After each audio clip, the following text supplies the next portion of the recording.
जय हिंद दोस्तों, शाम के सैनिक समाचारों में आपका हार्दिक स्वागत है। सबसे पहले बात करूंगा हेडलाइंस की। अग्निवीरों में क्या कुछ और बड़ा बदलाव होगा? सीडीएस चौहान साहब ने कहा असली हीरो हैं सेना और समाज के, देश के। आखिर क्यों इतना बड़ा बयान दिया? शायद ये उनके लिए कुछ न कुछ और अंदर चल रहा है। 2 जवानों पर घिनौना और गंदा आरोप, एफआईआर और राजनीति इसके साथ शुरू हुई। और बात करूंगा पत्रकारिता के ऊपर प्रहार या पत्रकार पर खटाखट वीडियो हुआ है वायरल। और अब मैं बात करूंगा अग्निवीर की। हाँ जी दोस्तों, जिसके ऊपर सीडीएस अनिल चौहान साहब ने जो कहा है और उसके साथ उनका जो रिएक्शन है, जो पॉलिटिकल जो नेता हैं, जो देश में वो खुद को हीरो समझते हैं, खुद को बॉस समझते हैं, उनकी प्रतिक्रिया आपको समझनी होगी। उसको 4 साल की नौकरी कर दी, शहीद का दर्जा नहीं, 4 साल की नौकरी।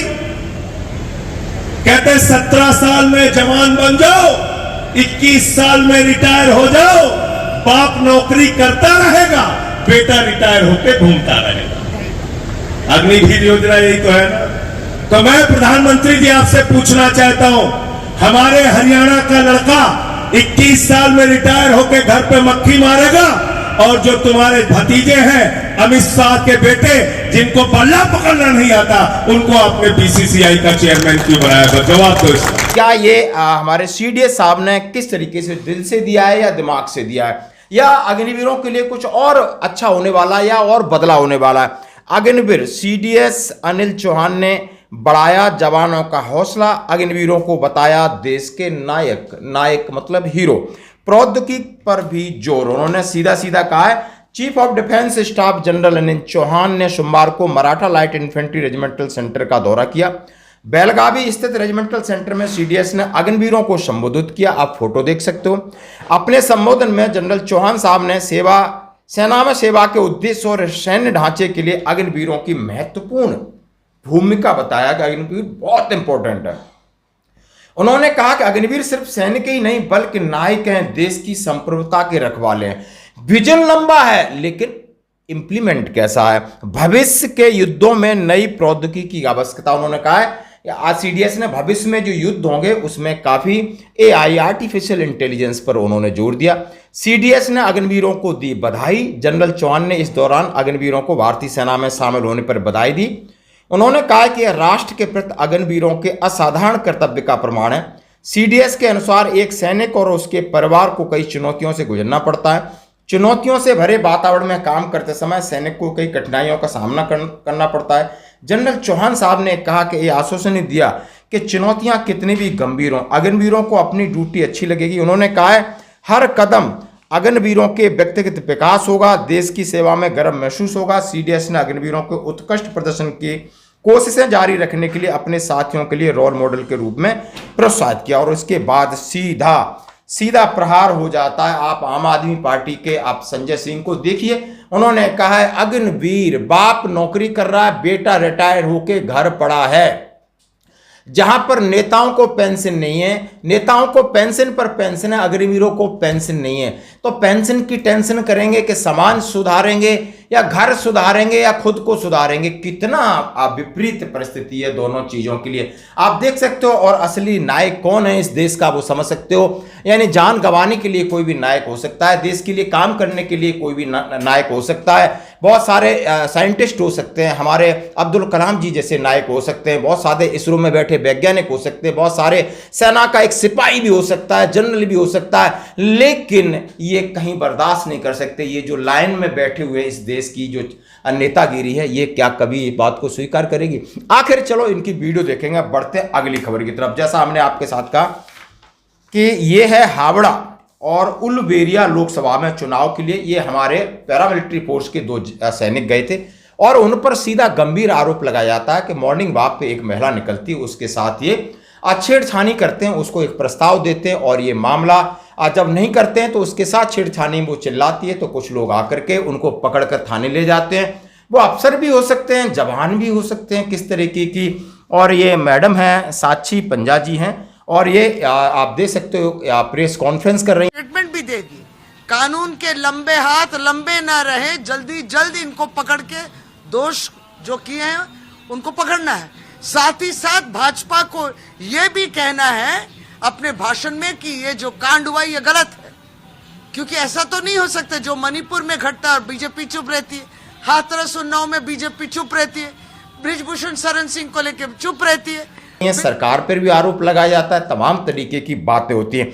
एफआईआर ठीक है, जांच का विषय, लेकिन किस तरीके से आरोप लगाया गया ये हकीकत है, ये शायद जांच का विषय है। लेकिन दोस्तों, हमने बचना होगा कि हमारी जिंदगी तो भगवान भरोसे, हमने अपने तरीके से काम करना, ऐसी उलझनों से, ऐसी आपदाओं से, ऐसी विपदाओं से दूर रहना है, दूर से सलूट मारिए और आगे बढ़िए। शायद समय यही कहता है, नहीं तो आप कहीं ना कहीं साजिश के भी शिकार हो सकते हो।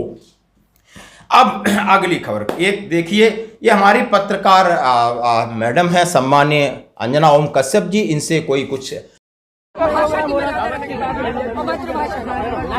गलत बात कह रहा है और ये गुस्से में कह रही हैं। आप अपनी भाषा का मर्यादा रखिए, भाषा जो मुंह से निकलते मर्यादित तो होना चाहिए। लेकिन लोग आज हूटिंग कर रहे हैं क्योंकि मीडिया के ऊपर कई तरह के सवाल उठाए जा रहे हैं कि आप सच नहीं कह सकते, तो आपने कहीं ना कहीं समझौता किया है, फिर आपको इसी तरीके का सम्मान मिलेगा। और ये एक हमारे चाचा जी है, इनका वीडियो इतना वायरल हो रहा है, इतना वायरल हो रहा है, इतना वायरल हो रहा है, हर न्यूज चैनल पे खटाखट खटाखट खटाखट ये चल रहा है। कोई पैसे खटाखट डाल रहा है, कोई मोदी जी खटाखट, कभी राहुल खटाखट, कभी चचा खटाखट।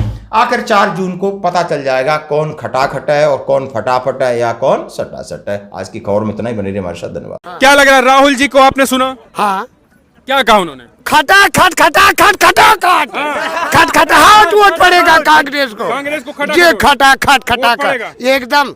और स्मृति हार जाएगी एकदम, पटापट पटापट पटापट हारेंगी। हारेंगी एकदम, पानी उतर गया आज से। मतलब क्या लग रहा है कि उन्होंने, राहुल ने कहा कि हमारे प्रत्याशी को 5 लाख प्लस वोटों से जिताइए, ऐसा होगा? 7 लाख, वो तो 5 ही कह रहे हैं। यहाँ 7,87,000 से केएल शर्मा जीत के जाएगा अमेठी से। खटाखट खटाखट खटाखट। 20 तारीख को वोट कैसे पड़ेगा? खटखटाहट एकदम, खटाखट खट खट खट खट खट खट। पेलंदाज बाबा की जय। वोट खटखटाहट। ये उन्होंने ये भी कहा है, उन्होंने कहा कि युवाओं को हम पैसा देंगे। राहुल गांधी की बात पे भरोसा है कि नहीं? है, उसी का तो देन हुआ। ये बैंक, ये सड़क, ये जय बाबा पेलंदाज है, तख्ता पलट देंगे हम। ईरानी को अब की थैला लेके दिल्ली जाना है, आना नहीं है दोबारा ना।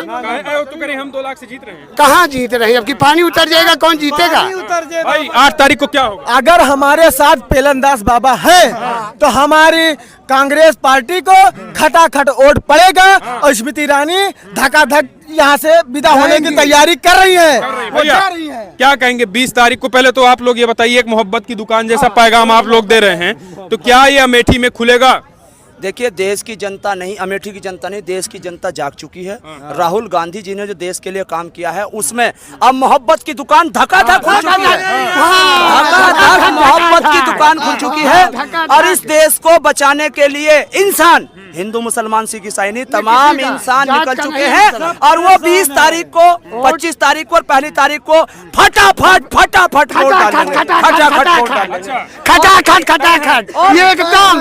और 20 तारीख को स्मृति ईरानी को भगा के लोग करेंगे भाग फटाफट, भाग फटाफट, भाग फटाफट, भाग फटाखट खटाखट खटाखट फटाफट खटाखट। विदाई समारोह बाकी है। क्यों है इतनी नाराजगी नहीं, झूठे लोग हैं, झूठे। नहीं भाई ईरानी का ना, इनका पटापट पटापट इनका फेंक दिया जल्दी ना। नाराजगी इसलिए तैयार करता था कि भारत की सीमा की रक्षा करते हुए अपने सीने में गोली भी खानी पड़ेगी तो आगे बढ़ के गोली खाएंगे। बताओ करते थे कि नहीं करते? आपने उसको 4 साल की नौकरी कर दी, शहीद का दर्जा नहीं, 4 साल की नौकरी। कहते 17 साल में जवान बन जाओ, 21 साल में रिटायर हो जाओ, बाप नौकरी करता रहेगा, बेटा रिटायर होके घूमता रहेगा। अग्निवीर योजना यही तो है ना? गलत तो नहीं कह रहा हूं? गलत तो नहीं कह रहा हूं? यही अग्निवीर योजना है। 21 साल में रिटायर। तो मैं प्रधानमंत्री जी आपसे पूछना चाहता हूं, हमारे हरियाणा का लड़का 21 साल में रिटायर होकर घर पे मक्खी मारेगा, और जो तुम्हारे भतीजे हैं अमित शाह के बेटे, जिनको बल्ला पकड़ना नहीं आता, उनको आपने बीसीसीआई का चेयरमैन क्यों बनाया? जवाब दो इसका। जिसको बल्ला पकड़ना नहीं आता उसको बीसीसीआई का चेयरमैन बना दिया, जिसको बंदूक पकड़ना आता है भारत माता की रक्षा के लिए उसको 4 साल में रिटायर कर दिया। मोदी जी, अगर हम 21 साल में रिटायर हो सकते हैं तो आपकी उम्र तो 73 साल है, अब तुम्हारे रिटायरमेंट का वक्त आ गया कि नहीं आया? आ गया।